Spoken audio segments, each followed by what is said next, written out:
5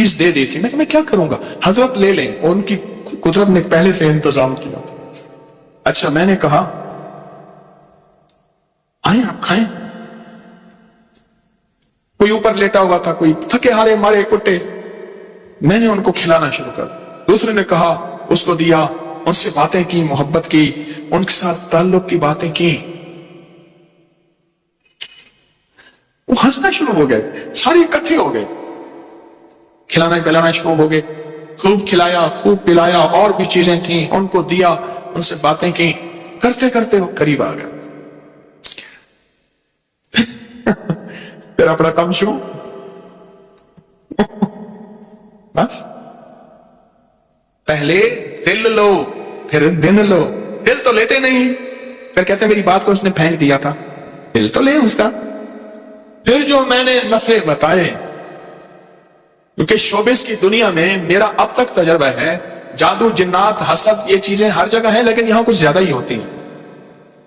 وہ جو بتایا میں نے, اب رات گزر گئی, ان کی تو راتیں جاگتی ہیں. میں کہوں میں سوؤں, وہ کہ تو کیسے سوئے گا؟ میں نے کہا مجھے سونے دے. میں نے اس لیے دانستہ اوپر والی برت لی ہے, کہ ہلے گلے نہ ہو, وقت پہ سوؤں, وقت پہ اٹھوں. وہ کہیں تو کیسے سوئے گا؟ محبتیں پھیلائیں ان لوگوں کو جن سے لوگ بظاہر نفرت کرتے, ان لوگوں سے جن کو لوگ ملنا پسند نہیں, ان سے محبتیں پھیلائیں. اور یہ آپ کو جو تسبیح خانے سے سرمایہ ملتا ہے نا, یہ سرمایہ عام کریں. بڑا سرمایہ ہے, بہت بڑا سرمایہ, بہت بڑا سرمایہ. اس کو عام کریں, عام کریں.